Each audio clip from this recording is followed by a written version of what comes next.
शांति से रिवीजन, बस बात नहीं करना है, अब रिवीजन करो बस। देखो जब हम मेजरमेंट की बात करते हैं, किसी भी फिजिकल क्वांटिटी को मेजर करते हैं, तो उसमें दो चीजें आप लिखते हैं, क्या?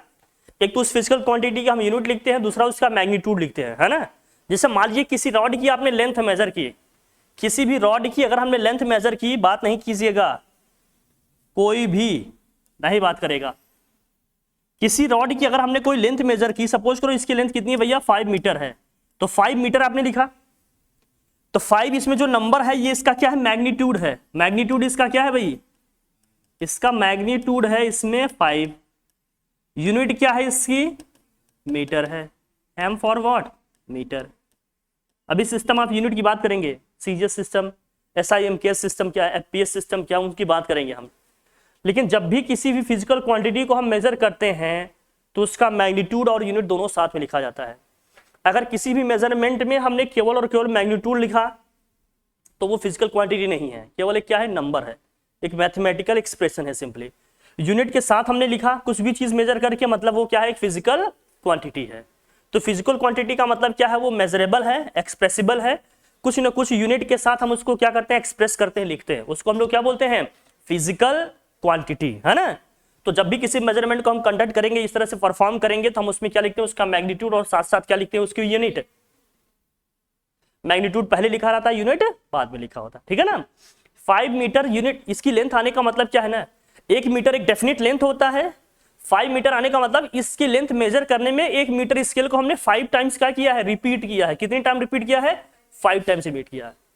अगर यही 10 मीटर आता है, इसका मतलब 1 मीटर स्केल को हमने कितनी बार रिपीट किया है, 10 टाइम्स रिपीट किया है। 10 मीटर आने का मतलब 10 टाइम्स रिपीट किए हैं। जो नंबर आता है वो बताता है कि वो स्टैंडर्ड यूनिट हमारा कितनी बार क्या हुआ है, उसमें रिपीट हुआ है, उसको मेजर करने में। जैसे यहाँ 5 मीटर आया, इसका मतलब क्या है, इस रॉड की लेंथ को मेजर करने में हमारा जो मीटर वाला स्केल है वो कितनी बार रिपीट हुआ है, 5 टाइम्स रिपीट हुआ है।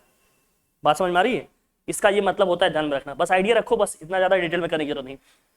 कैरेक्टरिस्टिक्स ऑफ यूनिट, यूनिट के क्या कैरेक्टरिस्टिक्स होते हैं जरा देखना। It should be convenient in size, size में क्या होना चाहिए, कन्वीनियंट होना चाहिए भाई। एक डेफिनेट शेप साइज, भाई लेंथ होगी उसकी या कुछ न्यूमेरिकल वैल्यू होगी तभी तो हम यूज कर पाएंगे।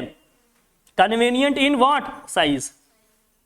It should be well defined, और वो क्या होना चाहिए, वेल डिफाइंड होना चाहिए। It should be easily reproducible, मतलब बार बार उसको रिपीट करके हम क्या कर सकें, जितनी भी हमारी कर सकें इस तरह से। It should not change with space and time. अब 1 मीटर स्केल लेकर हम स्पेस में चले गए या किसी दूसरे प्लेनेट में चले गए, पता चला लेंथ ही छोटी हो गई या लेंथ बढ़ गई। हमेशा कांस्टेंट रहना चाहिए, जिससे वॉच के साथ ऐसी प्रॉब्लम आएगी। वॉच लेकर अगर हम लेकर जाएंगे एक दूसरे प्लेनेट पे, तो टाइम स्केल वहां पर क्या हो जाएंगे, चेंज हो जाएंगे। किसी भी हर एक प्लेनेट टू प्लेनेट बदलेगा, है ना। Unit must be remain same everywhere, हर जगह क्या होना चाहिए, सेम होना चाहिए।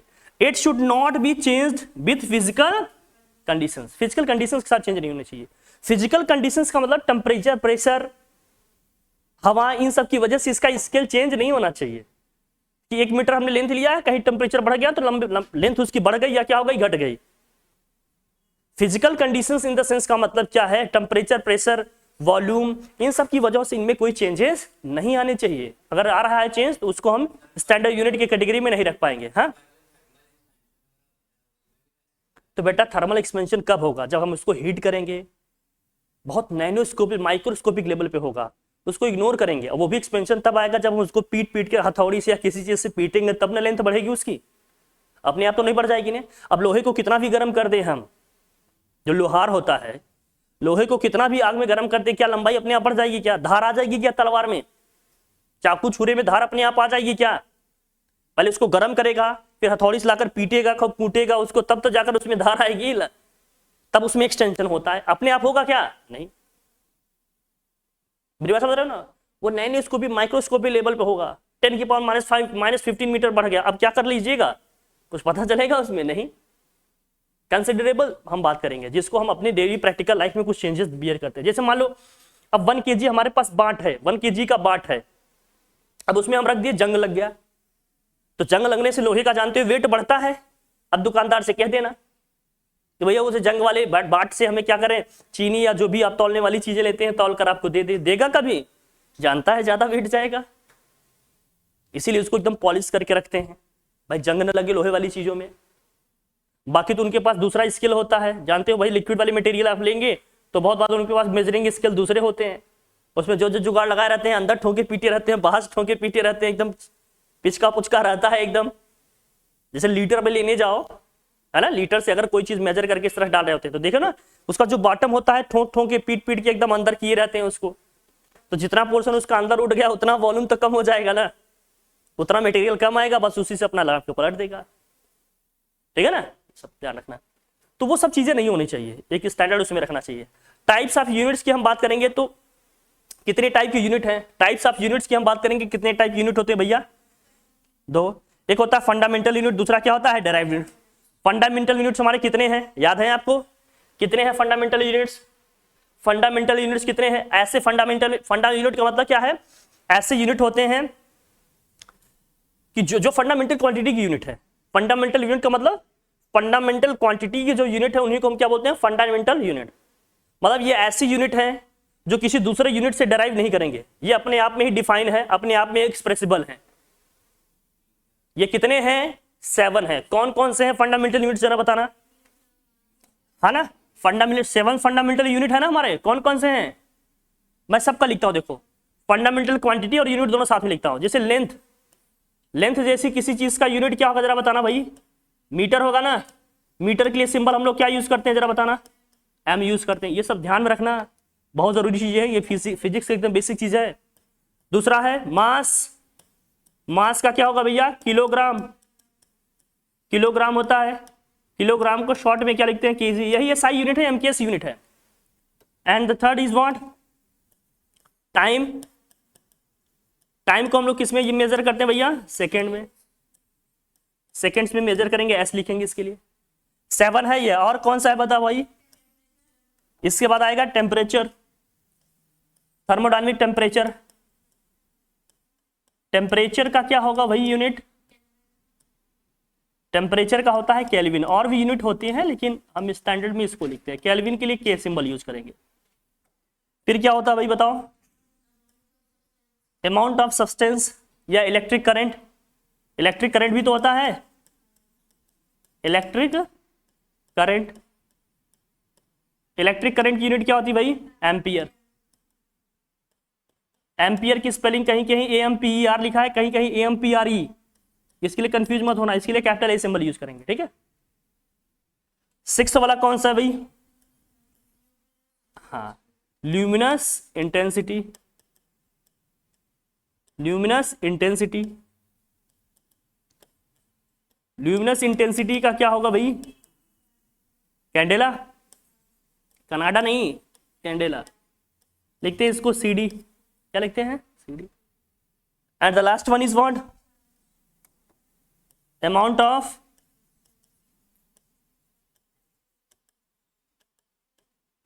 सब अच्छे से जानते रहिए। अमाउंट ऑफ सब्सटेंस का क्या होता है? मोल। अगर इसको शॉर्ट में लिखना हो तो सिर्फ MOL लिखते हैं, E हटा लेते हैं बस। ये 7 फंडामेंटल क्वांटिटी है, और 7 इन फंडामेंटल क्वांटिटी की जो यूनिट है वही 7 हमारे क्या है? फंडामेंटल यूनिट्स है। कौन कौन से भैया? Metre, kilogram, second, kelvin, ampere, candela और मोल।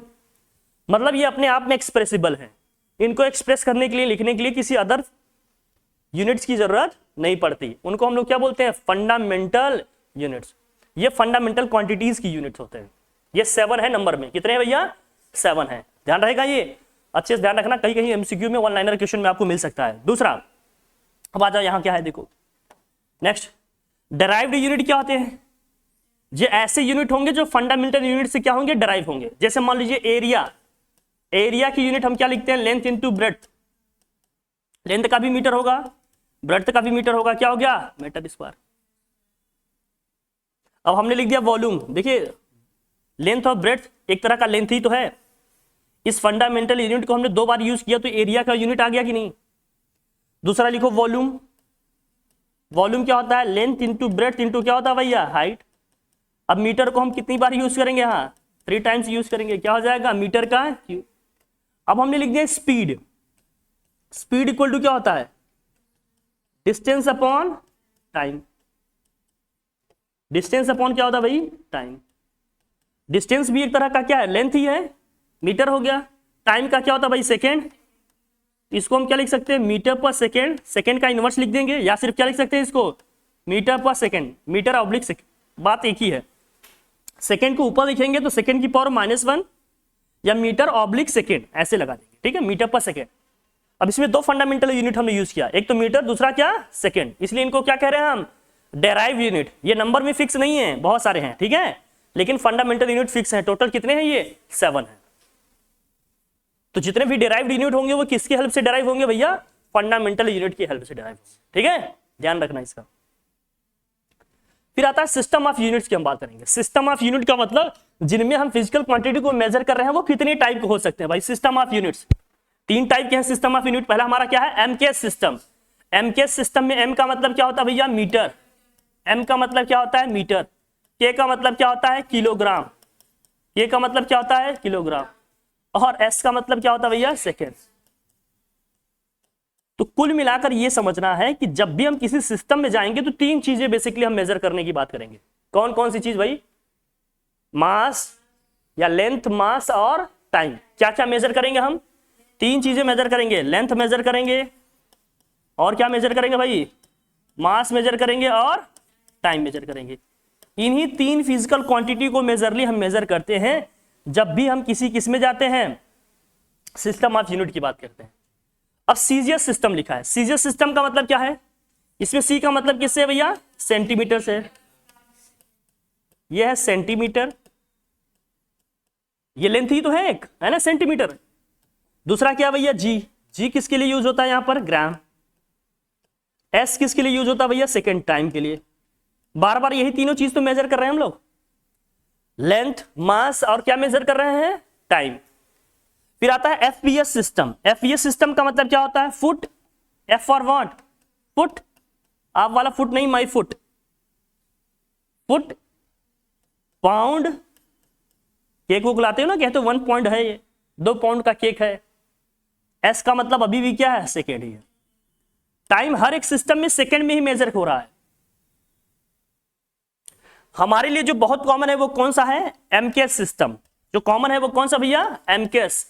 कभी कभी हम सीजीएस सिस्टम की भी बात करते हैं, लेकिन जो हमारे लिए सबसे इंपॉर्टेंट है, जितने भी न्यूमेरिकल्स और जो भी हमें क्वांटिटीज एक्सेस दी जाएंगी मेजरली, हमें हमेशा किसमें मिलेगा, वो एमकेएस सिस्टम में। हम इसको स्टैंडर्ड फॉर्मेट मारकर चलते हैं, तो स्टैंडर्ड वे में हमेशा इसी में लिखेंगे, इसी में बात करेंगे, ठीक है। बाकी सीजीएस में भी होगा तो उसमें भी लिख सकते हो, कोई प्रॉब्लम नहीं। मेनली हम इन्हीं दोनों को यूज करेंगे, किसको भैया, या तो एमकेएस को या तो सीजीएस को, ठीक है। चलिए, यूनिट ऑफ लेंथ। लेंथ के कुछ यूनिट्स है भाई, देखो अदर यूनिट्स कुछ और जानो, मीटर सेंटीमीटर के अलावा भी। सेंटीमीटर है, it is the what, 100th part of a metre. एक मीटर का जो 100th पार्ट होगा वो हमारा क्या होता है, 1 सेंटीमीटर। मतलब 1/100 मीटर का जो पार्ट होगा उसको बोलते हैं 1 सेंटीमीटर। इसका मतलब 1 सेंटीमीटर में कितने मीटर हो गए, 1/100 मीटर, क्योंकि 100 it is the 100th part of a metre दिया है ना। 1/100 का मतलब क्या हो गया, ये 10 की पावर -2 हो जाएगा क्या। तो 1 सेंटीमीटर में कितने मीटर, 10 की पावर -2 मीटर, ध्यान रखना। फिर मिलीमीटर की बात करेंगे, it is the 1000th part of a metre. एक मीटर का 1000 वाला जो पार्ट होगा वो उसका क्या होगा, मिलीमीटर है, वो क्या है, मिलीमीटर। इसका मतलब 1 मिलीमीटर इक्वल टू कितना हो जाएगा, 1/1000, 1/1000 मीटर। 1000 का मतलब कितना होता है, 10 की पावर 3। 1000 का मतलब क्या होगा, 10 to the power 3। इसको न्यूमरेटर में ले जाएंगे तो क्या हो जाएगा, 10 की पावर -3 मीटर। इसका मतलब 1 मिलीमीटर में कितने मीटर, 10 की पावर -3 मीटर। याद रखना ये डेटा बहुत जरूरी है, ठीक है। 1 मिलीमीटर में कितने हो गए मीटर, 10 की पावर माइनस। फिर माइक्रोन, माइक्रोमीटर की बात करेंगे या फिर माइक्रॉन। 1 माइक्रोमीटर 1 म्यू, या कहीं कहीं 1 म्यू एम लिखा रहता है। इसका मतलब कितना हो गया, 10 की पावर -6 मीटर। 1 माइक्रोमीटर या 1 माइक्रॉन का मतलब कितना हो गया, 10 की पावर -6 मीटर। ये बहुत इंपॉर्टेंट डेटा है, ध्यान रखना। चैप्टर का नाम ही है यूनिट्स एंड मेजरमेंट, तो कुछ यूनिट और मेजरमेंट का बहुत ध्यान रखना। 1 सेंटीमीटर में 10 की पावर -2 मीटर, 1 मिलीमीटर में 10 की पावर -3 मीटर, 1 माइक्रोमीटर या 1 माइक्रॉन में 10 की पावर -6 मीटर। ठीक, क्लियर है, चले ध्यान रखना इसको। फिर आता है नैनोमीटर। 1 नैनोमीटर में कितने मीटर होंगे भैया, बोलो। सो 1 नैनोमीटर इक्वल टू होगा 10⁻⁻⁹ मीटर, ये भी ध्यान रखना, बहुत बढ़िया। और 1 किलोमीटर में कितने होंगे, 1 10⁻³ मीटर। 1000 किलोमीटर होता है 10⁻³ metre. Some bigger units of length, कुछ और जानो यूनिट, जैसे क्या दिया है 1 astronomical unit 1 AU। 1 astronomical unit में कितना होता है भाई बताओ। It is the mean distance between earth and the sun. Sun और अर्थ के बीच का मीन डिस्टेंस होता है, ये कितना होता है, अप्रॉक्स वैल्यू अगर हम लिखें तो कितना होता है 1 AU इक्वल टू 1.5 लिख सकते हैं इसको, या 1.49 इंटू 10 की पावर में 10 की पावर 11 होता है ना। देख लेना इसको, कितने मीटर है, 1.5 इंटू 10 की power 11 metre. 1 AU 1 astronomical unit, मतलब सन और अर्थ के बीच की जो एवरेज, सन और अर्थ के बीच की जो एवरेज जो मीन डिस्टेंस है उसको हम बोलते हैं astronomical unit. 1 AU equal to कितना होता है 10⁻⁻15 मीटर। 1 लाइट ईयर क्या है, 1 लाइट ईयर का मतलब क्या है, जो फोटोन या जो लाइट सन से निकल रही है 1 ईयर में जितना डिस्टेंस कवर करेगी उसको हम क्या कहते हैं 1 लाइट ईयर। लाइट वर्ड या ईयर वर्ड देखकर कंफ्यूज मत हो जाना कि ये टाइम की यूनिट दिया है। 1 लाइट ईयर का मतलब क्या है, जो सन से रेज निकल रही है, सन से जो फोटोन निकल रहा है, सन से जो लाइट निकल रही है, एक साल में जितना डिस्टेंस कवर करेगा उस डिस्टेंस को हम लोग क्या कहते हैं 1 light year. It is the distance travel by the light in vacuum in 1 year. ये कितना है 1 लाइट ईयर, या 1 LY इक्वल टू क्या होगा 9.46 इंटू 10⁻15 मीटर।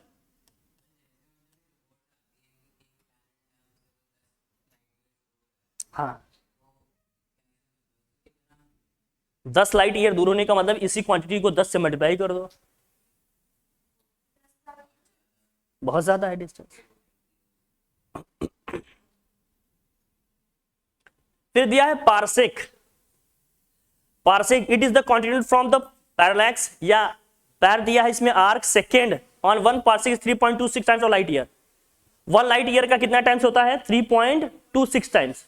इसका मतलब 1 पार्सेक इक्वल टू क्या होगा 1 पार्सेक इक्वल टू क्या होगा 3.26 टाइम्स ऑफ 1 लाइट ईयर।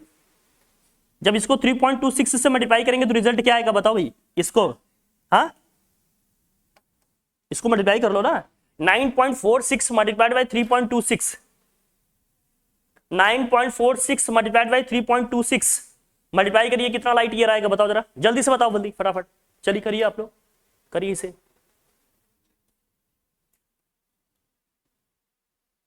तो क्या आ गया मल्टीप्लाई करने पे 30.896 time 10 to the power -1 plus, हाँ इसको 3.1 कर लो, अप्रॉक्स वैल्यू अगर हमें लिखना हो तो इसको लिखेंगे 3.1 इंटू 10 की पावर में कितना आ जाएगा 16 मीटर।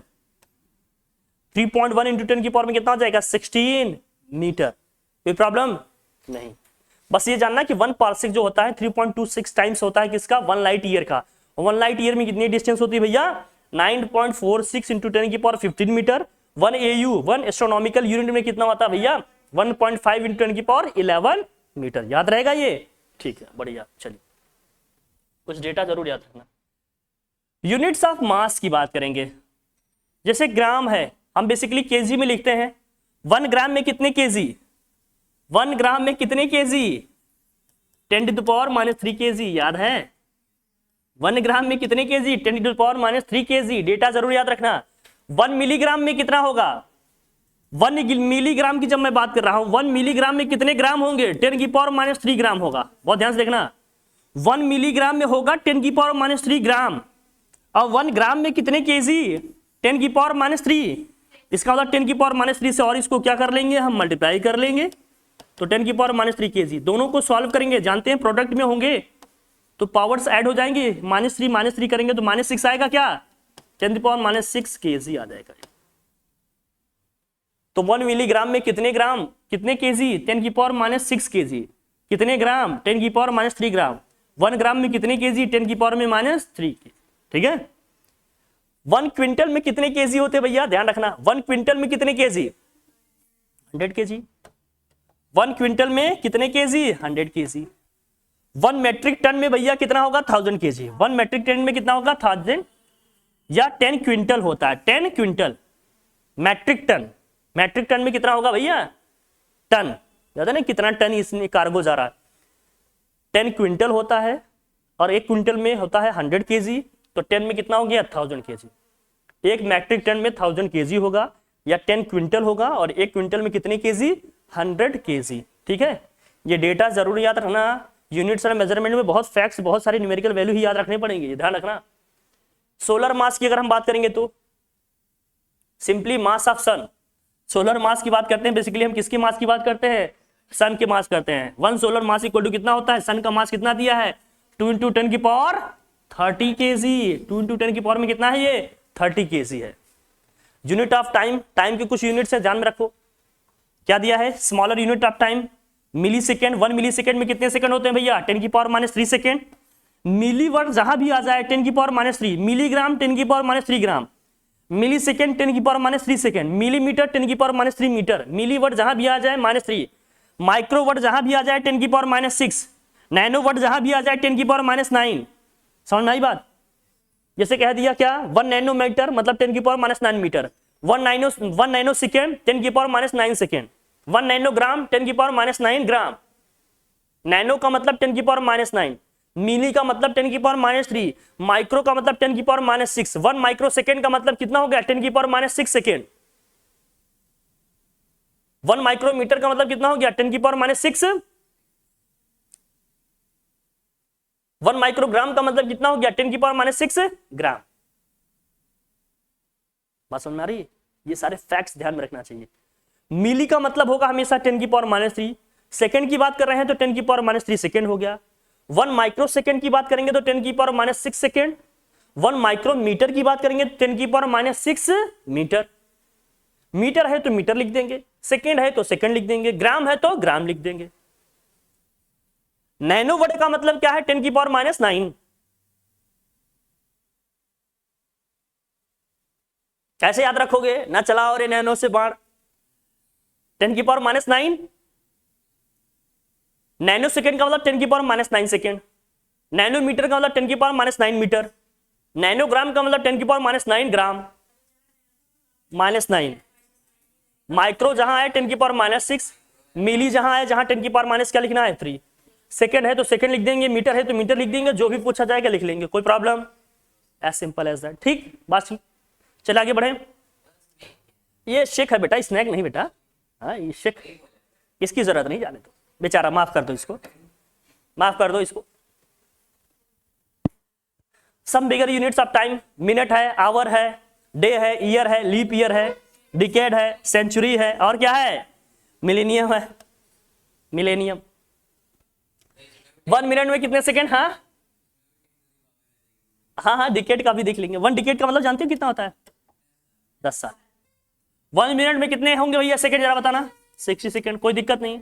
1 आवर में कितना होगा, 60 × 60 सेकेंड, कोई प्रॉब्लम भाई, 3600 आ जाएगा ना ये, इतने सेकेंड। फिर 1 डे की बात करेंगे तो 1 डे में 24 आवर, 24 × 60 × 60 होगा, और हर एक आवर में 60 मिनट, हर एक मिनट में 60 सेकेंड।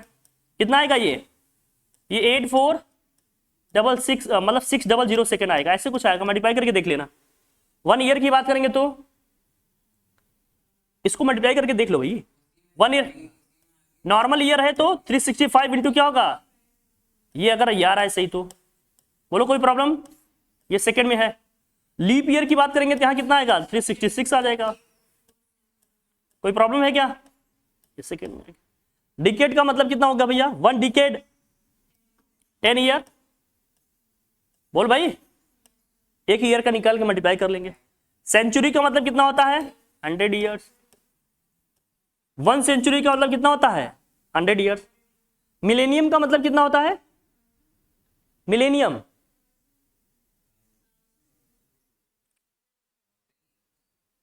1 मिलेनियम ईयर का मतलब कितना होगा? मिलेनियम ना समझना है, मिलेनियम है ये, कितना होता है बोल भाई, देख लो 1000 होता है, लैक्स होता है? हाँ अभी लैक्स का कॉन्सेप्ट ही नहीं आएगा, 1000 सालों की तो हम बात कर पाते हैं, कितना होगा हमेशा? हाँ नहीं, ठीक है, इस तरह के क्वेश्चंस आएंगे तो थोड़ा सा ध्यान रखना, कंफ्यूज कर सकते हैं आपको बहुत सारी डेटा देकर। हाँ क्या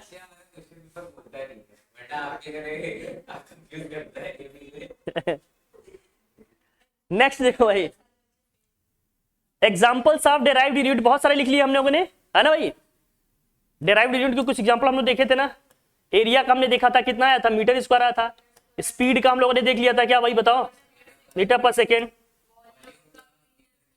वॉल्यूम का क्या होगा भाई? मीटर का क्यूब। पढ़ लिए हैं आप लोग, सब जानकार बच्चे हैं, बस 2-3 देख लिया हमने। General guidance for writing the units, मतलब ठीक है, यूनिट्स कैसे लिखना आपको पता ही है, लिख लोगे ना, कोई दिक्कत? कैसे लिखोगे यूनिट बताओ जरा? जैसे मान लीजिए कुछ मतलब जैसे साइंटिस्ट के नेम वगैरह आते हैं तो थोड़ा वहां सतर्क रहना बस। हाँ बेटा बस ये समझना है, जैसे 5 मीटर हम लोग लिख देते हैं, कुछ लोग मीटर यही लिख देते हैं, हम लोग जनरली जल्दी जल्दी में लिख लेते हैं, लेकिन जब नंबर के साथ यूनिट लिखिएगा तो हमेशा थोड़ा सा गैप रखना होता है, कम से कम 1 लेटर का गैप रखना चाहिए, कम से कम 1 लेटर का गैप जरूर रखना चाहिए, एक नंबर का स्पेस छोड़ कर रखना चाहिए, 1 डिजिट का। लेकिन हम लोग जल्दी जल्दी में अक्सर लिख देते हैं, थोड़ा ध्यान रखना इसका, ठीक है? और क्या है, अगर जैसे क्या होता है ना कि हम इंग्लिश में पढ़ते हैं कि इंग्लिश में केवल 2 ही हमारे क्या होते हैं, हम कहते हैं ये तो ये सिंगुलर होगा या तो क्या होगा, प्लूरल होगा। 1 से ज्यादा मीटर हो गया नहीं कि मीटर्स लिख देंगे, 1 से ज्यादा जूल हो गया इसका मतलब नहीं जूल्स लिख देंगे। यूनिट को हमेशा सिंगुलर फॉर्म में ही लिखा जाता है, जूल का जूल लिखेंगे, है ना, मीटर का केवल सिर्फ मीटर ही लिखेंगे। हाँ हाँ बोलेंगे इतनी जूल है, बोल देते हैं लोग बता रहे हैं हमेशा सिंगुलर फॉर्म में, क्योंकि यूनिट को हम रिपीट कर रहे हैं ना, हमेशा इसको सिंगुलर फॉर्म में ही लिखना है। बाकी किसी साइंटिस्ट का अगर नेम लिख रहा है यूनिट में तो स्मॉल लेटर्स लिखेंगे, लेकिन सिंबल लिख रहे हैं तो कैपिटल लेटर में। जैसे हम 5 न्यूटन लिखना चाहते हैं तो 5 न्यूटन ऐसे लिखेंगे, 5 न्यूटन। अगर वर्ड्स में लिखना होगा तो लिखेंगे 5 न्यूटन ऐसे।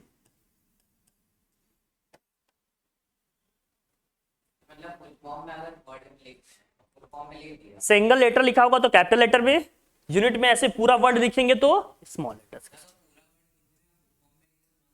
नहीं कोई दिक्कत नहीं, आप सिंबल यूज करो ना, आप ये भी लिख सकते हो, कोई इतना ध्यान ही नहीं देता ना, किसी को इतना रिकॉल रहता है, वो तो मैं बता दे रहा हूं, ठीक है? बाकी बिल्कुल परेशान होने की जरूरत नहीं, पैनिक करने की जरूरत नहीं, नहीं नहीं नाराज ना हो, बताएंगे। हाँ अच्छा भाई मैं अचानक से हमने कहा टेंशन, सब बताएंगे। हाँ ठीक, समझ गए ना ये चीज? चले आगे बढ़िए, कुछ इंस्ट्रक्शंस हैं ऐसे ध्यान रखना। Least count of the measuring instrument, किसी भी इंस्ट्रूमेंट का भाई लीस्ट काउंट क्या होता है? लीस्ट काउंट का मतलब क्या समझते हो? लीस्ट काउंट का मतलब क्या है कि वो मिनिमम वैल्यू जिसको कोई इंस्ट्रूमेंट एक्यूरेटली मेजर कर सकता है, वो इसका क्या होगा? Least count. लीस्ट काउंट का मतलब क्या है? वो मिनिमम वैल्यू जिसको कोई इंस्ट्रूमेंट, कोई भी हमारा ऑपरेटर जो भी है, टूल्स है, वो एक्यूरेटली मेजर कर सके, वो इसका क्या होगा? Least count.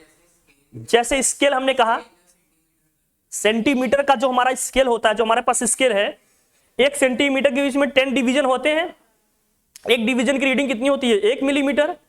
तो उस स्केल से 1 मिलीमीटर से कम डिस्टेंस हम मेजर कर सकते हैं क्या? एक्यूरेटली मेजर कर पाएंगे? नहीं। तो इसका इस स्केल का लिस्ट काउंट कितना हो गया? 1 मिलीमीटर हो गया। अब ये वॉल वॉच है हमारी, एक बार में इसकी सेकंड वाली जो नीडल है एक बार 1 सेकंड टिक करती है, इसका लिस्ट काउंट कितना होगा? 1 सेकंड। 1 सेकंड से कम टाइम इससे मेजर कर सकते हो क्या? नहीं। लेकिन जो इलेक्ट्रॉनिक वॉच है आपके पास, 1 सेकंड होने के लिए देखो इसमें 100 मोमेंट्स कंप्लीट होते हैं, इसका उसका कितना हो गया? 1 मोमेंट होगा। 1 मोमेंट का मतलब कितना हो गया? 1/100 सेकेंड। 1/100 सेकेंड का मतलब 0.01 सेकेंड। तो स्टॉप वॉच का लिस्ट काउंट कितना हो गया? 0.01 सेकेंड। वॉल वॉच का कितना हो जाएगा? 1 सेकेंड। तो जो भी इंस्ट्रूमेंट है, जो भी टूल्स है, वो मिनिमम जितनी वैल्यू एक्यूरेटली मेजर कर सकता है वही उसकी क्या होगी? लीस्ट काउंट होगा। तो लीस्ट काउंट का मतलब क्या है? Least count the minimum value the minimum value that can be measured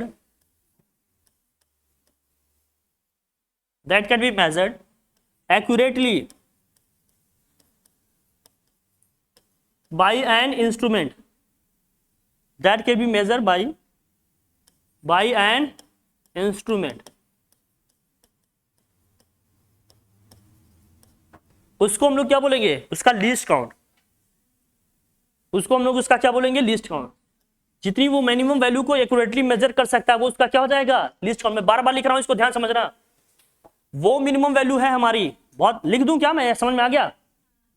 कि भी इंस्ट्रूमेंट या टूल्स के रिस्पेक्ट में जब हम बात करते हैं कि उसका लीस्ट काउंट क्या होगा, तो लीस्ट काउंट का मतलब कोई इंस्ट्रूमेंट या टूल्स कितनी मिनिमम वैल्यू को एक्यूरेटली मेजर कर सकता है, मतलब एकदम सही बिना एरर के मेजर कर सकता है, वो उसका क्या होगा? लीस्ट काउंट होगा। जैसे वॉच का हमने एग्जांपल लिया, स्केल का एग्जांपल लिया, ऐसे हमने दो टूल्स की बात करने हैं। स्टॉप वॉच आप लोग अपने लैब में यूज कर रहे होंगे, वर्नियर कैलिपर्स की बात करेंगे, स्क्रू गेज की बात करेंगे, ये सब किए होंगे ना प्रैक्टिकल्स आप लोग, लेंथ डायमीटर वगैरह मेजर करने में। नहीं किए तो भी ठीक है, किए हैं तो भी ठीक है, अब तो फाइनल एग्जाम्स आ गए, अब तो देने ही पड़ेंगे सब। क्या मैटर करता है कि आपने किए हैं कि नहीं? न्यूमेरिकल्स आएंगे, आपको क्वेश्चन करने पड़ेंगे। अब यहाँ देखो भाई, तो मेजरमेंट ऑफ लेंथ को मेजर करेंगे किससे भाई? वर्नियर कैलिपर से। वर्नियर कैलिपर्स की हम बात करने वाले हैं, वर्नियर कैलिपर्स की बात करेंगे। वर्नियर कैलिपर्स का भाई लिस्ट काउंट वगैरह कैसे निकलेगा ये हम आपको बता देते हैं। देख लो इसमें कैसे क्या है, देखो अब ये सेंटीमीटर में है। मेन स्केल हमारा किस में होता है? हमेशा सेंटीमीटर। ये जो छोटा सा स्केल है जो हमारा रन कर रहा है, इसको बोलते हैं वर्नियर स्केल। ये हमारा क्या है? Vernier scale. वर्नियर स्केल में कितने डिविजन है जरा देख रहे हो आप? 10 डिविजन है। बहुत ध्यान समझना, अगर आपने लैब में एक्सपेरिमेंट किया होगा, बेसिकली ये एक्सपेरिमेंटल चीज है। अगर हाँ बिल्कुल नहीं, वर्नियर स्केल का तो 1 से लेकर 10 तक में ही मिल जाएगा ना। हाँ मेन स्केल का तो भाई जो नंबर्स लिखे हैं उसमें रन कराएंगे, उसको देखेंगे। अब डिपेंड करेगा कि तुम्हारा मेन स्केल कितना लंबा है। किसी में 5 हो सकते हैं, किसी में 3, किसी में 4, भाई वो जो रहेगा ले लेंगे। लेकिन वर्नियर स्केल में मेनली हमें क्या मिलेंगे? 10 डिविजन होंगे। बेटा देखो यहाँ बात नहीं, 10 डिविजन होंगे। रीडिंग लेना अभी यही बता रहे हैं, देख लो समझ लो। बेटा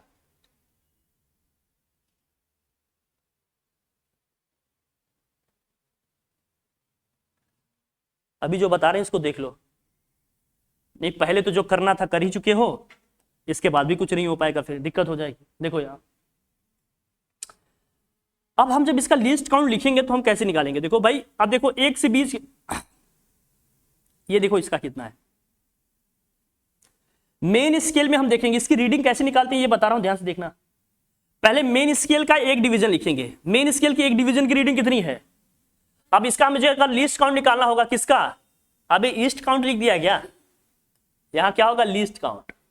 विनोद भी हमारा ना, यहां क्या होगा? लीस्ट काउंट होगा। ये बेचारा बन गया क्या? लीस्ट काउंट की बात करेंगे तो लीस्ट काउंट निकालने का हमारे पास फॉर्मूला क्या है? हो सकता है लिख दिए हो, नहीं लिखे होंगे तो कोई बात नहीं, मैं बताता हूं आपको। हाँ देखो कैसे निकालेंगे लीस्ट काउंट। निकालने का दिक्कत क्या? लीस्ट काउंट इसका अगर मैंने वर्नियर कैलिपर्स का निकालना है तो कैसे निकालेंगे? एलसी लिख दे रहा हूं, तो क्या लिखेंगे? Length of 1 division of main scale. क्या लिखेंगे? Length of 1 division of main scale. Of main scale ये किस में है भाई? मिलीमीटर में होगा। क्यों भाई? क्योंकि सेंटीमीटर में दिया है, एक डिवीजन की रीडिंग मिलीमीटर में आएगी ना। ये दिस होल अपॉन क्या होगा? नंबर ऑफ क्या? वर्नियर स्केल डिविजन्स, या number of vernier scale divisions. हाँ ये छोटे होंगे, मतलब छोटे इन द सेंस का मतलब गैप ऐसे एज सच नहीं देखते। गैपिंग तो उन दोनों की बराबर रखेंगे तभी तो ओवरलैप करेगा, कहीं ना कहीं छोटा होता है। ये मतलब वर्नियर स्केल का मतलब उसका 10th पार्ट होगा ना। मेन स्केल का ये 1/10 पार्ट होगा। कौन सा? हमारा वर्नियर स्केल का डिवीजन। अब हम ये देखेंगे कि एक डिवीजन की रीडिंग कितनी आएगी? 1 मिलीमीटर आएगी, क्योंकि 1 सेंटीमीटर के बीच में कितने डिवीजन है? 10 डिवीजन है ना। देखो यहाँ 1 2 3 4 5 6 7 8 9 10,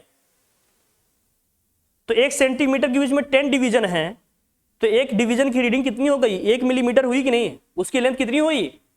मतलब यहां से यहां तक की लेंथ कितनी हुई? 1 मिलीमीटर, या ये कह दे ये क्या है? 1 मिलीमीटर।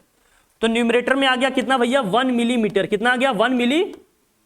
वर्नियर स्केल में कितनी डिवीजन है यहां से यहां तक? देखो जरा, 10 है ना, तो दिस होल अपॉन क्या होगा? 10। 1 को अगर 10 से डिवाइड करेंगे कितना आएगा? 0.1 मिलीमीटर।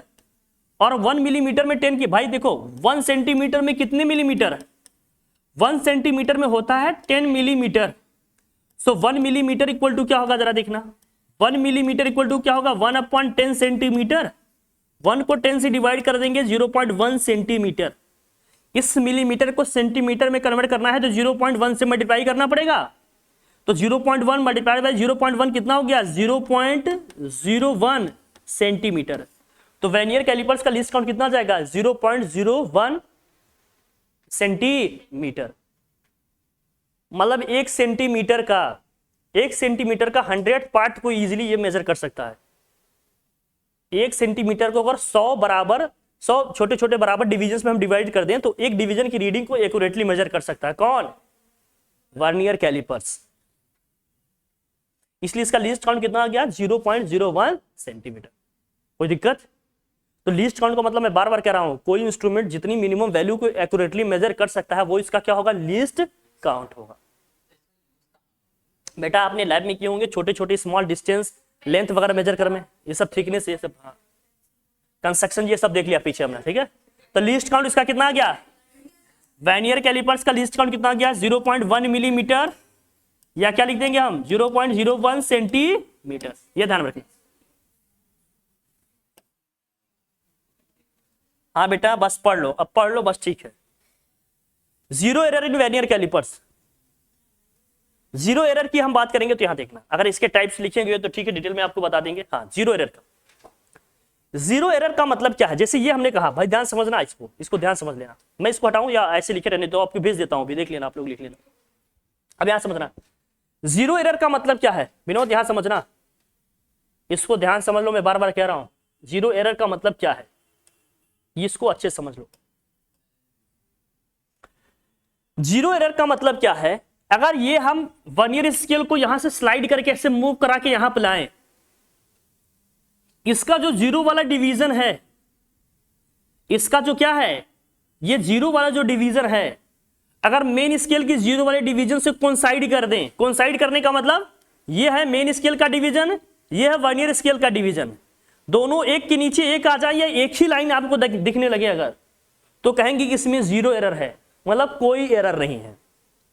अगर सिंपली जीरो एरर है मतलब नो एरर, कुछ भी आपको ऐड या सब्ट्रैक्ट करने की जरूरत नहीं है, इसको बोलते हैं जीरो एरर। लेकिन यहां समझना, अगर ये क्या है, अगर ये जीरो जो मेन स्केल का जीरो है, ये मेन स्केल का जीरो है, ये वर्नियर स्केल का जीरो है, ये मेन स्केल का है, ये किसका है भैया? वर्नियर स्केल का। मेन स्केल का मान लेते हैं जीरो यहां पर है और वर्नियर स्केल का जीरो यहां है, इस तरह से हो सकता है। या क्या हो सकता है कि मेन स्केल का जीरो ये रहा और वर्नियर स्केल का जीरो ये रहा, ये भी तो हो सकता है। बोल भाई, जब जीरो जीरो को कोइंसाइड नहीं करेगा तो दो पॉसिबिलिटी है, हो सकता है मेन स्केल का जो जीरो है ये इसके लेफ्ट में है, या ये कह दें कि ये इसके राइट में है, मतलब हम अपनी तरफ से देख रहे हैं तो उधर से सामने देखेगा कोई, तो मैं सामने से फ्रंट के लिए बात कर रहा हूं, हम लोग जब सामने से देख रहे हैं। तो अगर ये वर्नियर स्केल वाली डिवीजन की जीरो ये लेफ्ट में है या इसके क्या है, ये राइट में है, अगर मेन स्केल का जीरो या वर्नियर स्केल का जीरो मेन स्केल की जीरो के राइट में है, वर्नियर स्केल का जीरो मेन स्केल की जीरो के क्या है, राइट में है। जैसे मान लो वर्नियर स्केल वाला जीरो कहीं यहां कहीं आ रहा होता, यहां है इसका जीरो, तब तो ये मेन स्केल वाले जीरो के राइट में हो गया ना, राइट में हो गया। जब राइट में आ जाता है तो इसको हम बोलते हैं पॉजिटिव जीरो एरर। क्या बोलते हैं इसको हम लोग? Positive zero error. बहुत ध्यान समझना, पॉजिटिव जीरो एरर। जब लेफ्ट में आ जाता है तो इसको हम क्या बोलते हैं? Negative zero error. Negative zero error.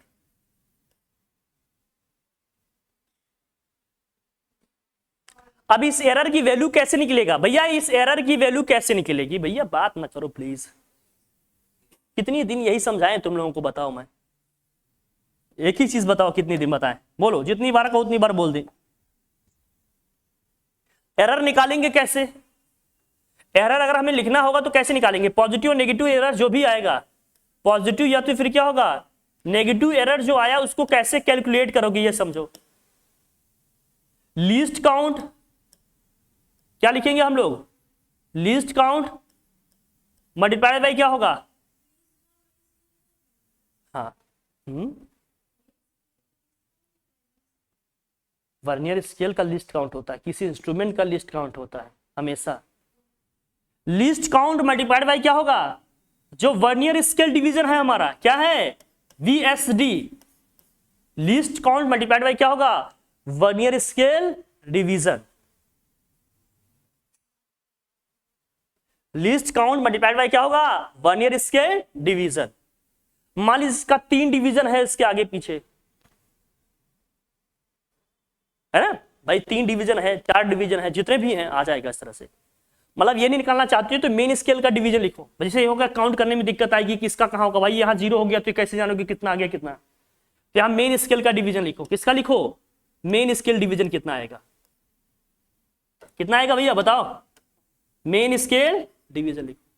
क्यों, क्योंकि ये 0 अगर इधर आ गया, किसका, अगर ये वाला 0 इसके लेफ्ट में आ गया, लेफ्ट में आ गया तो पता चल जाएगा वर्नियर स्केल का कितना डिवीजन है, लेकिन जब ये राइट में रहेगा तो तब वर्नियर स्केल का कौन सा डिवीजन है ये कैसे जानोगे,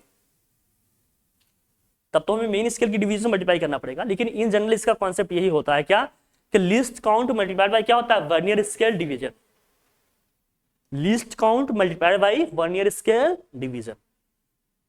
जो वर्नियर स्केल डिवीजन दिया रहेगा उसको किससे मल्टीप्लाई कर देना, लिस्ट काउंट से मल्टीप्लाई कर देना, तो वहां से एरर आ जाएगा। अब जब पॉजिटिव अब 0 एरर होगा और क्या होगा नेगेटिव 0 एरर, जब पॉजिटिव 0 एरर होगा तो हम वैल्यू कैसे लिखेंगे, रीडिंग हमारी कैसे लिखी जाएगी, रीडिंग हमारी कैसे लिखी जाएगी,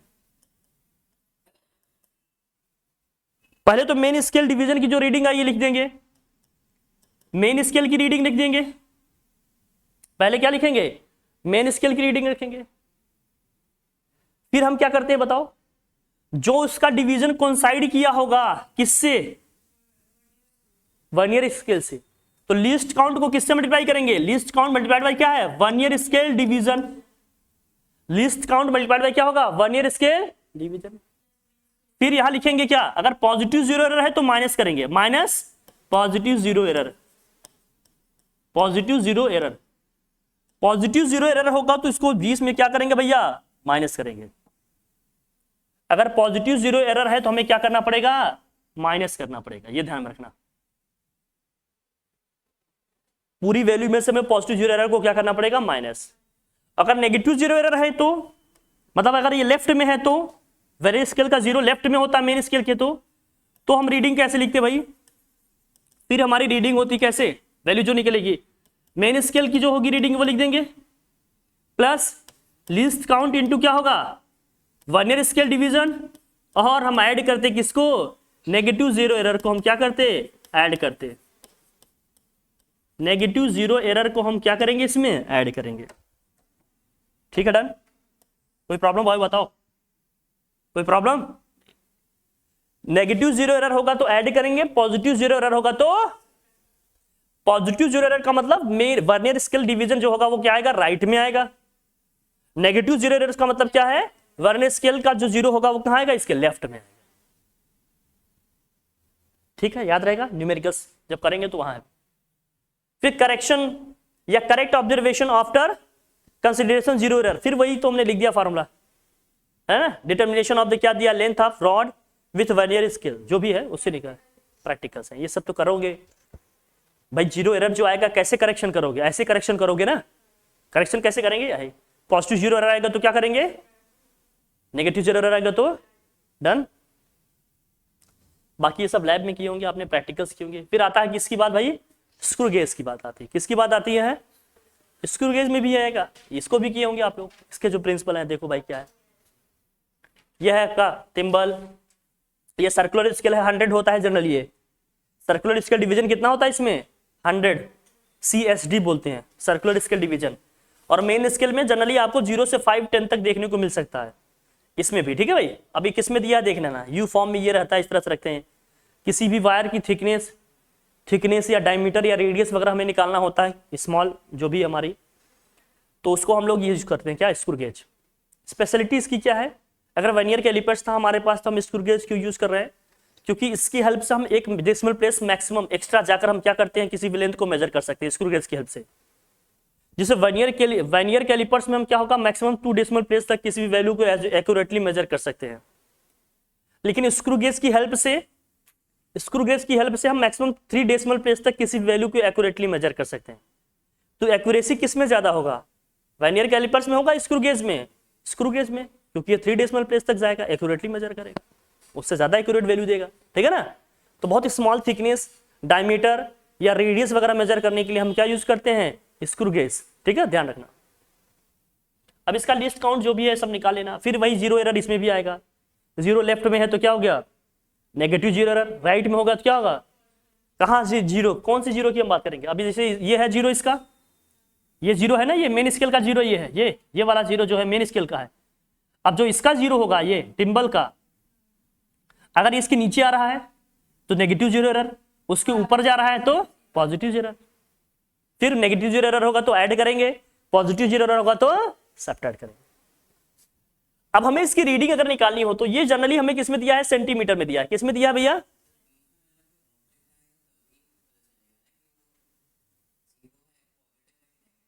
कौन, हाँ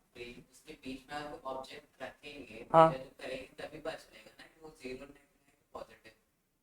बेटा, इसको कुछ नहीं रखेंगे, पहले इसको क्लोज कर देंगे पूरा, तब हम एरर देखते हैं कि है कि नहीं। जब हम इसके बीच में कुछ नहीं रखे, हम इसको एकदम क्या किए, एंटी क्लॉकवाइज डायरेक्शन में क्या करके भाई, क्लॉकवाइज डायरेक्शन में करके इसको हमने बंद किया पूरा। इसके बाद हमें क्या मिलेगा, जब ये इससे आकर पूरा एकदम टच हो गया, फिर हम देखेंगे कि इसका 0 इसके 0 के सामने आ रहा है कि नीचे है कि ऊपर है, तब वहां से पता चलता है कि इसमें पॉजिटिव 0 एरर है कि नेगेटिव एरर है। जब कोई ऑब्जेक्ट नहीं रखे हैं तब उस हिसाब से लिस्ट काउंट निकल जाएगा। लिस्ट काउंट तो ऐसे निकाल लेंगे नॉर्मली, जैसे अब ये मान लो जनरली किसमें दिया होता है,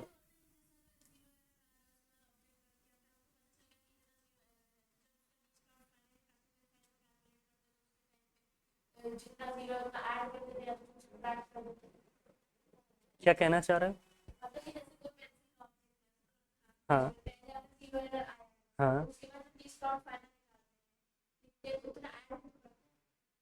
हाँ हाँ तो मेन स्केल की रीडिंग और लिस्ट काउंट और CSD से तो मल्टीप्लाई करके ऐड करना ही होता है। ये तो फार्मूला यहाँ भी चलेगा। अभी वर्नियर कैलिपर्स में भी तो वही लिखे हम लोग, क्या लिखे, मेन स्केल की रीडिंग लिखेंगे प्लस लिस्ट काउंट इनटू क्या है, VSD वर्नियर स्केल डिवीजन, फिर प्लस माइनस की 0 एरर। यहाँ भी वही सेम कॉन्सेप्ट चलेगा, पहले मेन स्केल की रीडिंग जो आएगी वो लिख देंगे, plus list count into CSD circular scale division, फिर प्लस माइनस क्या होगा, इसका 0 एरर। फॉर्मेट यही कॉन्सेप्ट इसमें भी चलेगा, बस इसका लिस्ट काउंट अलग आएगा। क्यों आएगा जरा समझना।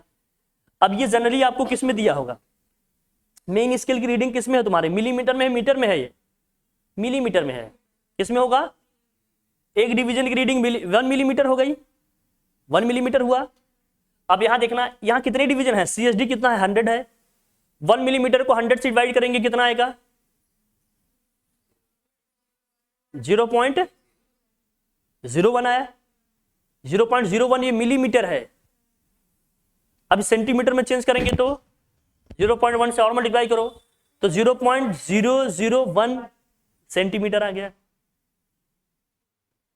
इसका लिस्ट काउंट अभी भी निकालने का तरीका वही है। लिस्ट काउंट कैसे निकालोगे भाई, ये तो 100 होगा ना, ये जो सर्कुलर स्केल डिवीजन है, ये वाले डिवीजन कितने हैं टोटल, 100 है, ये रोटेट करना, कहीं कहीं 50 भी दिया रहता है, जो दिया रहता है उससे निकाल लेना। अगर 100 दिया है तो 100 के हिसाब से निकालेंगे, 50 है तो बस एक की रीडिंग यहाँ कितनी है भैया, 1 मिलीमीटर।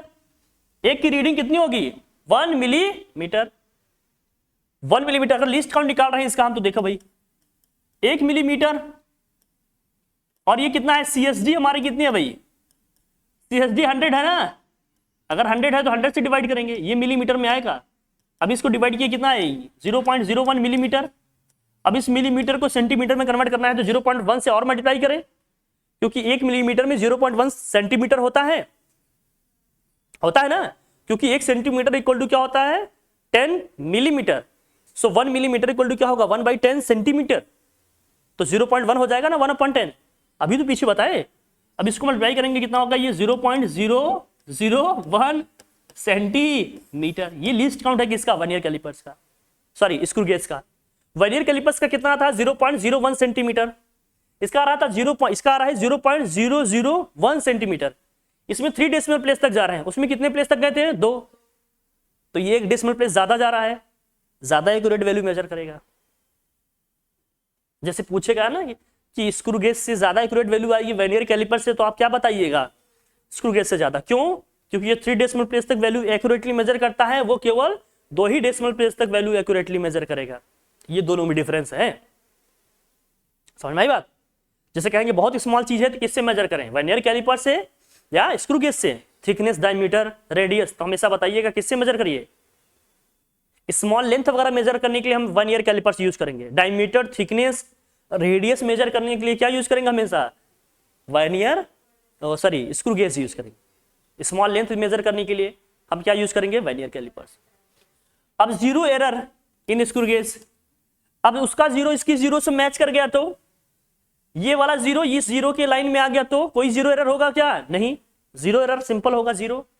लेकिन अगर इसका जीरो नीचे आया तो नेगेटिव जीरो एरर होगा, इसका जीरो ऊपर आ गया तो ये टिम्बर का तो क्या होगा, पॉजिटिव जीरो एरर। अभी भी तरीका वही होगा निकालने का। कैसे निकालेंगे, पॉजिटिव जीरो एरर का मतलब क्या होगा, ऊपर आएगा। मेरी बात समझ रहे हो ना, मैं बार बार समझा रहा हूं। ये जीरो है, ये जो भी है 1 2 3 यहाँ 4, ये क्या हो गया हमारा 5, ये हो गया। अगर इसका जीरो पॉजिटिव जीरो एरर आने का मतलब क्या है, इसका जो जीरो है किसका, इसका जीरो ऊपर आ रहा है ना भाई, बात समझ रहे हो ना हमारी। वर्नियर स्केल वाला ये जो डिवीजन है जीरो ऊपर आ रहा है, तो बोलेंगे क्या होगा, ये positive zero error. Negative zero error का मतलब क्या है, 1 2 3 4, भाई कहां आएगा ये, इसका जीरो नीचे आ रहा है, समझ आ रही बात। वर्नियर स्केल का जीरो नीचे आएगा तो नेगेटिव जीरो एरर, ऊपर आएगा तो क्या होगा, पॉजिटिव जीरो एरर। इसको समझना क्या है, बहुत जरूरी है। फिर रीडिंग अगर लिखना हो तो कैसे लिखेंगे, अगर हम लोगों को रीडिंग लिखना हो तो कैसे लिखेंगे, कोई रीडिंग निकालेंगे तो क्या लिखेंगे बताओ भाई। जब भी स्क्रू गेज से कुछ भी मेजर करके लिखेंगे तो क्या लिखेंगे, पहले मेन स्केल की वैल्यू लिखेंगे, main scale value plus least count into क्या होगा, CSD circular scale division, plus minus क्या होगा, zero error. Zero error plus minus क्यों लिख रहे हैं, नेगेटिव जीरो एरर होगा तो क्या करेंगे, और पॉजिटिव जीरो एरर होगा तो माइनस करेंगे। जीरो होगा जीरो तो कोई बात ही नहीं, लिखने का तरीका समझ में आया। इसी पे न्यूमेरिकल्स आते हैं, यहीं फंसते हो आप लोग, इसलिए कह रहा हूं ध्यान समझ लेना। फिर सिंपल पेंडुलम का एक छोटा सा कॉन्सेप्ट देख लो। सिंपल पेंडुलम क्या है, जब भी हम किसी बॉब को या किसी भी बॉडी सिस्टम को एक वेटलेस स्ट्रिंग से किसी रिजिड बेस से बांध के लटका देते हैं, इससे जो हमें अरेंजमेंट मिलता है उसी को हम लोग क्या बोलते हैं, सिंपल पेंडुलम। ये भी एक्सपेरिमेंट आप लैब में किए होंगे, हो सकता है मे भी, ठीक है। ये बॉब है, इसको हम लोग क्या बोलते हैं, बॉब। अब क्वेश्चन ये आ सकता है कि इसको स्फेरिकल ही क्यों लेते हैं, इसको बोलते हैं बॉब, बॉबी नहीं बॉब। क्वेश्चन ये है कि इसको स्फेरिकल ही क्यों लिए, स्क्वायर शेप में क्यों नहीं लिए, क्यूबिकल शेप में क्यों नहीं, क्यूबॉइडल शेप में क्यों नहीं लिए, स्फेरिकल ही क्यों लिए। स्फेरिकल लेने का रीजन क्या है, स्फेरिकल लेने का रीजन ये, नहीं बेटा थोड़ा दिमाग लगाया करो, चीजों को सोचो, लॉजिकल रीजनिंग के साथ सोचो। कभी भी किसी भी चीज को साइंस में एब्सोल्यूट मैनर में नहीं सोचा जाता, हर चीज यहां रिलेटिव है। आपको किसी भी कॉन्सेप्ट को रिलेटिवली देखना पड़ेगा कि इसका पीछे क्या लॉजिक हो सकता है। अब पर्पज क्या है, इसको हम लटकाए हैं, यहाँ पर टाइम मेजर करते हैं, जो भी चीजें हैं स्मॉल g की वैल्यू निकालते हैं, ग्रेविटेशनल एक्सीलरेशन की वैल्यू निकालते हैं। तो अब इसको मूव कराना है, यही तो करना है। अब मूव कराने हैं तो एयर का रेजिस्टेंस होगा, इसको रोकेगा। अगर एक क्यूबॉइडिकल शेप में होगा, क्यूबिकल शेप में होगा, तो क्या होगा, एयर का रेजिस्टेंस ज्यादा होगा, तो ये जल्दी रुक जाएगा। स्फेरिकल शेप में लेंगे तो एयर का रेजिस्टेंस कम होगा, उसको ओवरकम करने के लिए इसका शेप कैसा रखा गया है, स्फेरिकल। इसलिए गाड़ियों का जो सामने वाला जो विंड स्क्रीन होता है, तुम्हारा फ्रंट वाला जो स्क्रीन होता है, उनका जो ना ग्लास होता है, देखो थोड़ा इंक्लाइन करके रखते हैं ताकि एयर का ऐसे फ्लो आए, प्रेशर आए और इंक्लाइन होकर क्या हो जाए, निकल जाए। ट्रेन का जो सामने वाला पोर्शन होता है, देखो जो मेट्रो ट्रेन होते हैं, जो तुम्हारे जो होते हैं सुपरसोनिक वाले होते हैं, है ना, हाइपर, जो बहुत बहुत स्पीड से चलते हैं, उनका जो सामने का स्लोप होता है। प्लेन का देख लो, एरोप्लेन का देख लो, सामने फ्रंट वाला पोर्शन हमेशा कैसा रखा जाता है, नुकीला रखा, शार्प रखा जाता है, ताकि एयर को काटते हुए कम से कम रेजिस्टेंस को फेस करते हुए आसानी से आगे निकल जाए। तो स्फेरिकल शेप रखने का मतलब एयर के रेजिस्टेंस को कम करना है ताकि आसानी से मूव करे, ऑसिलेट करे। क्यूबिकल शेप में लेंगे, क्यूबॉइडिकल शेप में लेंगे, एयर का रेजिस्टेंस ज्यादा होगा, जल्दी रुक जाएगा। स्फेरिकल में होगा तो चीजें टकराएंगी, इधर उधर से निकल जाएंगी, एयर का रेजिस्टेंस कम होगा ना, रीजन ये है। अब ऐसे प्रैक्टिकल क्वेश्चंस आते हैं, हम सोच ही नहीं पाते। हर चीज की एक लॉजिकल रीजनिंग डेवलप करो। अब चीज हम हमेशा हर चीज स्ट्रेट फॉरवर्ड नहीं मिलेगी। सोचना सीखेंगे, एनालिसिस करना सीखेंगे, तभी हर क्वेश्चन का अच्छे से आंसर कर पाएंगे। समझ आ रही है हमारी बात? नहीं आ रही है? आ गई? ठीक है, डन। तो सिंपल पेंडुलम का मतलब क्या है, जब भी हम किसी बॉब को या किसी बॉडी सिस्टम को एक वेटलेस स्ट्रिंग से किसी रिजिड वे से बांध के लटका देंगे, ये जो अरेंजमेंट जो हमें मिलता है इसको बोलते हैं सिंपल पेंडुलम। अब सिंपल पेंडुलम क्या है ये हम समझ गए। ये मेजरमेंट ऑफ टाइम, टाइम के लिए इसमें क्या एक्सप्रेशन होता है बताओ। सिंपल पेंडुलम में टाइम का क्या मेजरमेंट होता है भाई बताओ। टाइम टी इक्वल टू क्या होता है, आपने पढ़ा होगा 2 पाई रूट में क्या होता है भाई, L अपॉन जी होता है, फॉर्मूला पढ़ा है ना। जहां टी क्या है, इसका टाइम पीरियड। टाइम पीरियड का मतलब जितने टाइम में अपना एक ऑसिलेशन कंप्लीट करेगा वो इसका क्या होता है, टाइम पीरियड। अब वन ऑसिलेशन का मतलब क्या है, समझ में आ रहा है।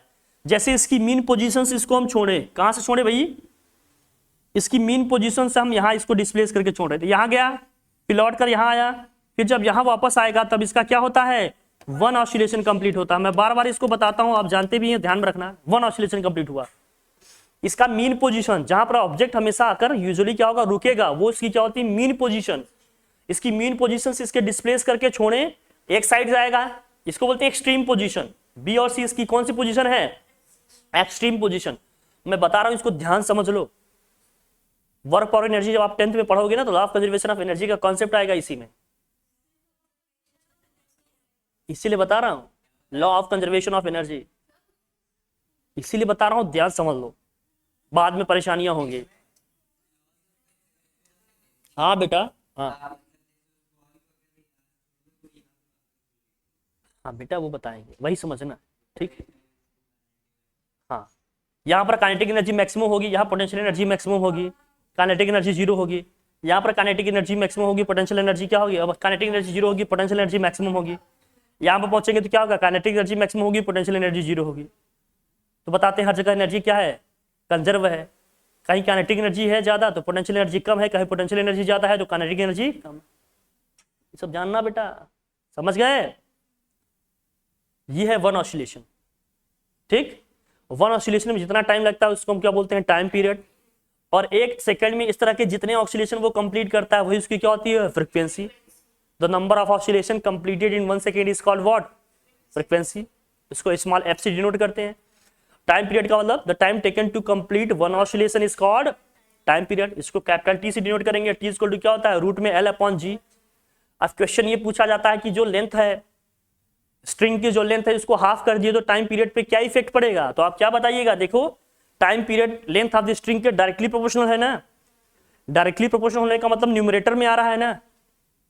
तो जब लेंथ को घटाएंगे तो टाइम पीरियड भी क्या हो जाएगा, घट जाएगा। अरे छोटी धागा बांधेंगे तो जल्दी जल्दी घूमेगा, बड़ा धागा बांधे रहेंगे क्या भैया, आराम से जाएगा, आराम से आएगा। झूला झूला है कि नहीं, पार्क में जाके झूल ले बेटा, है ना, होता है ना। फिर स्मॉल जी से भी देखना है। हम जानते हैं स्मॉल जी की वैल्यू ऊपर जाने पे डिक्रीज होती है, ऊपर हाइट पे लेकर जाएंगे पेंडुलम का तो तब भी टाइम पीरियड क्या होगा, घटेगा कि बढ़ेगा। जी घटेगा तो टी बढ़ेगा ना, टाइम पीरियड बढ़ेगा। क्वेश्चन आपसे ये पूछा जाता है कि अगर स्पेस में लेकर जाए सिंपल पेंडुलम को, हमने किसी पोजीशन से इसको डिस्प्लेस करके छोड़ दिया, बताओ टाइम पीरियड क्या हो जाएगा, इनफाइनाइट आएगा टाइम पीरियड। स्पेस में किसी सिंपल पेंडुलम को ले जाओ, बेस को हटा दो, उसको डिस्प्लेस करके छोड़ दो, इनफाइनाइट होगा। क्यों? क्योंकि स्पेस में है वैक्यूम, कोई रेजिस्टेंस है क्या एयर का? नहीं। जिस साइड डिस्प्लेस करके छोड़ देंगे उसी डायरेक्शन में इनफाइनाइट वे तक जाता रहेगा, लौट कर आएगा ही नहीं। तो टाइम पीरियड क्या आ जाएगा? इनफाइनाइट। क्वेश्चन ऐसे पूछे जाएंगे। सिंपल पेंडुलम पढ़ के चलेंगे, सिंपल पेंडुलम नहीं आएगा। Get T equal to 2 pi root में L/G लिख के चले आए। हाँ, यही समझना है, यही पढ़ना है, मैं बार बार बता रहा हूं। समझ गए? नहीं मेरा नहीं है, मेरा क्वेश्चन नहीं है, मेरा क्वेश्चन नहीं है, कैसे चलेगा भैया? उसको पढ़ो तब आंसर होगा। समझ में आई बात? ठीक है। अब इसमें क्या है, क्या इसको देख लेते हैं, लिख लेते हैं। तो टाइम पीरियड का मतलब क्या है भैया? पीरियोडिक मोशन क्यों है भैया? क्योंकि टू एंड फ्रो मोशन होगा ना। क्यों भाई? मीन पोजीशन डिस्प्लेस करेंगे, जाएगा, फिर लौट कर ये आएगा, इसलिए क्या है? पीरियोडिक है। एक डेफिनेट टाइम इंटरवल के बाद बार बार अपनी पोजीशन को क्या करेगा? ये रिपीट करेगा ना, बात को रिपीट करेगा, इसको बोलते हैं पीरियोडिक मोशन। टाइम पीरियड की अगर हम इसकी बात करेंगे तो इसका टाइम पीरियड क्या होगा भाई बता? टाइम पीरियड अभी हमने लिखा, the time taken to complete one oscillation is called what? Time period. T equal to क्या होता है? रूट में L/G होता है। कोई प्रॉब्लम वाली बात?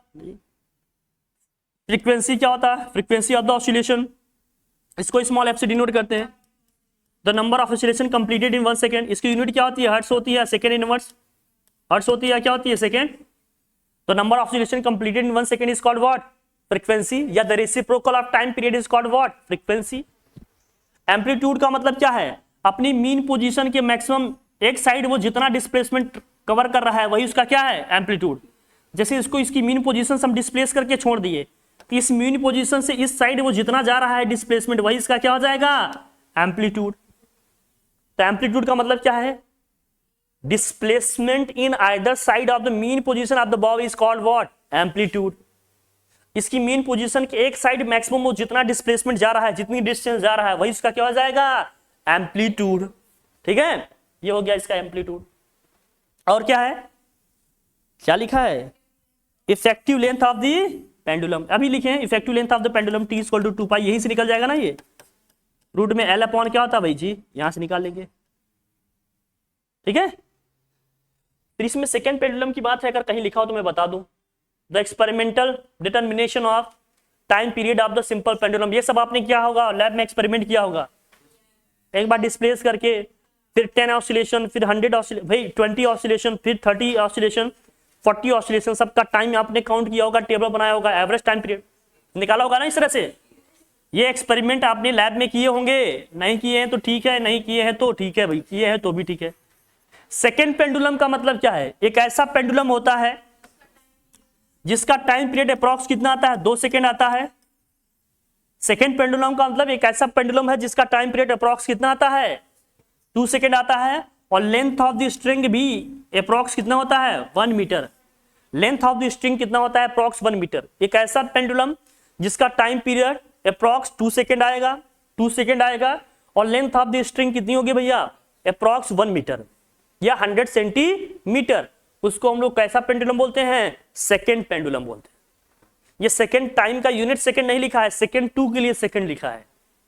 सेकेंड पेंडुलम का मतलब टाइम पीरियड 2 आएगा, length of the string approx कितना होगा? 1 मीटर या 100 सेंटीमीटर। इतना पढ़ के रखना है। तो पहले चैप्टर में आपको इतना पढ़ के रखना है। ठीक है। आई होप कि आप लोगों को चीजें इतनी समझ में आ गई होंगी। ग्राफ कौन सा है बेटा? कौन सा बेटा? हाँ, पी के आया है क्या? हाँ बेटा, ये तो हमने कहा ना, ये लैब में आप प्रैक्टिकल्स किए हैं, वहां से ये तो अब प्रैक्टिकल्स तो यहाँ प्रैक्टिकली करना मुश्किल है थोड़ा। बाकी सेटअप बनाएंगे तो कराएंगे, अच्छे दिन आने वाले हैं, जल्दी आएंगे तो कराएंगे। ठीक है भाई। हाँ भाई, अब क्या करें, व्यवस्थाएं करना पड़ेगा। कई लोग मुझे, ठीक है, तो समझ गए हम लोग यहाँ तक। हम माने कि मेजरमेंट, यूनिट्स एंड मेजरमेंट में आप लोगों को समझ में आ गई चीजें, पढ़े हैं। न्यूमेरिकल्स फोकस करो। न्यूमेरिकल्स यहाँ से आते हैं थोड़ी टिपिकल, यहाँ प्रैक्टिस की जरूरत है, मैं बार बार कह रहा हूँ, इसलिए इस पर प्रैक्टिस करना है अपने को। डन, इतना रखें इसको। ठीक है फिर, ठीक है फिर, थैंक यू सो मच।